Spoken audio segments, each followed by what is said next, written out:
Edifice of Trust podcast is a thoughtful discussion of today's current events from the perspective of America's founding principles. Welcome. From heart-pumping music to head-thumping commentary. The Fed that should be. One of my correspondents was asking me, what the heck is going on at the Fed? That's the Federal Reserve System that manages monetary policy for the United States. That is not only a good question, it's an important question because while Fed policy may not affect you on a daily basis, it does affect your 401k on a daily basis. The stock market is bonkers on figuring out what Fed policy actually is. Analysts comb Fed communications for meaning and nuance. The change of a single word in their statements issued after Federal Open Market Committee meetings can send the market up or down by hundreds of points. Perversely, good news, such as a strong increase in GDP and continued low unemployment, can send the stock market into the tank because analysts interpret news in light of how the Fed will react to the news. Strong economic growth and low unemployment are believed to motivate the Fed to keep interest rates high to tame inflation. Bad news sends the market skyward as analysts hope that the news will cause the Fed to pivot and ease monetary policy. It shouldn't be that way. The stock market should reflect the prospects of the underlying economy and how that will affect the companies listed on the exchange, not hang on every little nuance and rumor that slips out of the Fed. I blame John Maynard Keynes. Everybody at the Fed has become a Keynesian. It's not their fault. Congress forced them to become Keynesians when they passed the Humphrey-Hawkins Full Employment Act in 1978 that saddled the Fed with a dual mandate. The Fed is mandated to maintain monetary stability, in other words, low inflation, and full employment. Keynes' general theory is the opioid of economics. Intended to give government a tool to help manage the economy, the general theory has been abused, just like opioid medicines. And it is just as addictive as opioids as well. Keynes' theory suggests that government spending can stimulate demand, which will increase economic growth and reduce unemployment. If this government spending occurs during a recession when tax revenue is down, the spending will result in a deficit. Telling a politician that increasing government spending will goose the economy, reduce unemployment, and make him look like a hero come election time makes the politician's eyes light up like a drug addict's when the first surge of heroin hits his bloodstream. Politicians tend to ignore the second half of Keynes' theory, where he said that after the recession was over, the government should structure the budget to produce a surplus in order to avoid overheating the economy, which could cause higher inflation. That surplus could then be used to repay any indebtedness that had occurred as a result of the deficit. But the addictiveness of deficit spending has our politicians firmly in its grip. The U.S. has had a surplus in only 4 of the years since 1970. Humphrey-Hawkins converted all the bankers at the Fed into Keynesians, and these Keynesian central bankers are activist central bankers.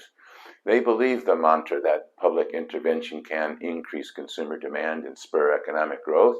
That will in turn increase employment, and through such economic growth and the increased demand for labor can create inflation. Low interest rates and rapid growth in the money supply are the tools the Fed used to goose the economy and increase the demand for labor in order to recover from the shock of the COVID pandemic's impact on the economy. In response to the COVID pandemic, the Fed had dropped the Fed funds rate to essentially zero. The Fed funds rate is the rate which banks trade reserves at the Fed amongst themselves. The Fed maintains the rate through its open market operations. After inflation surged to record levels in 2022, the Fed began to raise the Fed funds rate. The target Fed funds rate is now set between 4.5% and 4.75%. But the Fed had maintained a regime of very low rates for the most of the last 15 years, long before COVID. Rates so low that the real Fed funds rate, which takes into account the impact of inflation, has been negative for most of that time. Emergency measures passed by Congress to counteract the impact of COVID increased the M1 money supply by over 400% by handing out checks and transferring money to everyone in the country. M1 increased from around $4 trillion to over $16 trillion in just a few months. But the money supply continued to increase by another $4 trillion over the next year. We can understand increasing the money supply in an emergency, such as a pandemic. But the Keynesians at the Fed had increased the money supply at a rate of 9% for a decade, compared to only around 4% in the previous decade. The Treasury paid for the COVID emergency payments by issuing public debt. Much of that debt was purchased by the Federal Reserve in a process called quantitative easing, or QE. Because the Fed cannot purchase Treasury bonds directly from Treasury, it purchased the bonds from investors on the open market by crediting their bank accounts. Fed assets jumped from $4 trillion prior to the onset of the pandemic to over $7 trillion in the months afterwards, and kept increasing to around $9 trillion as the pandemic held the country and the world in its grip. But the Fed's balance sheet had been less than $1 trillion as recently as 2008, and had increased as a result of the Great Recession, but continued to increase long after that recession. From a financial perspective, our country has been greatly weakened by the Keynesians' desperate attempt to goose the economy and lower unemployment. COVID only further weakened our debilitated financial situation. The public debt soared from around $10 trillion in 2008 to around $30 trillion now. Our unfunded future obligations are many tens of trillions of dollars more. America was already addicted to the opioid of quantitative easing and low interest rates long before it got whacked by COVID. Ponder that while you watch a brief message. Don't forget that my Edifice of Trust books, Principled Policy, Edifice of Trust 2nd edition, In Defense of Principle, and The People's God are available on Amazon, Barnes & Noble, and iBooks. Thank you.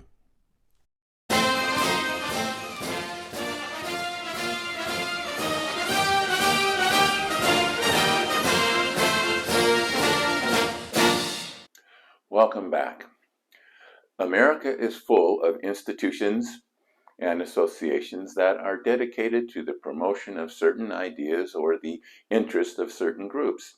The UAW is dedicated to the promotion of the welfare of its auto worker members. The American Cancer Society is dedicated to the eradication of cancer in our country. The National Rifle Association is dedicated to the promotion of gun safety and gun rights. Each of these groups is successful to the extent that it can promote its specific interest.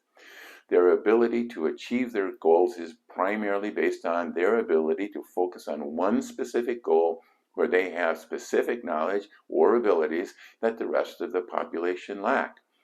If they were required to attempt to achieve other goals outside their expertise, they would not only be ineffective at achieving those extraneous goals, but would also be impaired in achieving their own dedicated goals.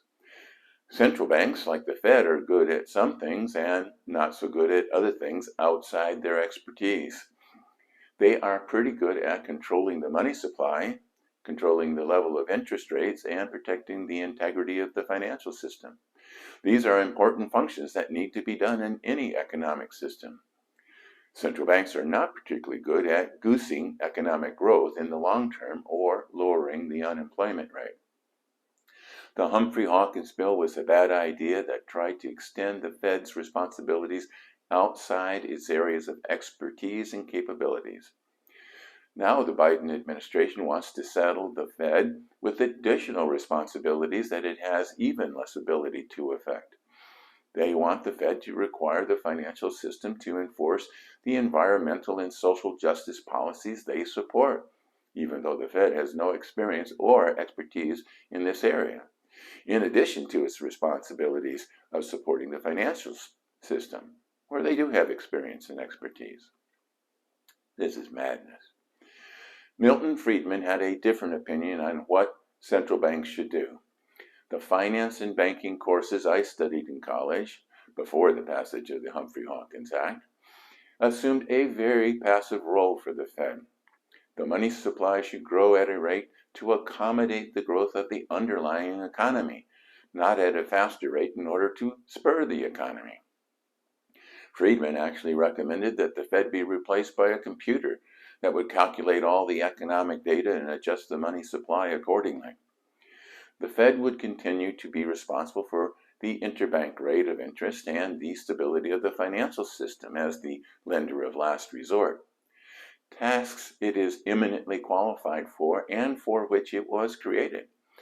If the Fed was doing these tasks properly, hardly anyone would be aware of its existence. Wouldn't that be a relief? Instead of being the drug dealer for the Congress of the United States, we need to repeal Humphrey-Hawkins so that the Fed can focus on its primary responsibilities and not waste its efforts on unachievable political goals. The Fed's expansive policies and burgeoning balance sheet have muted the price signals in the bond market, thereby supporting the massive increase in public debt. Without Fed interference, investors would have communicated their thoughts about the public debt by demanding higher interest rates. Right now, the market is freaking out about the 10-year Treasury bond yielding almost 4%.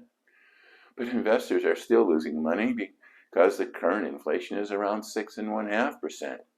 And the Fed funds rate below 5% is also negative. Even if the Fed could reduce the rate of inflation to its target of 2%, the yield on the 10-year should be around 4%. And the Fed would still have a lot of work to get financial markets into a healthy state. But that's its job.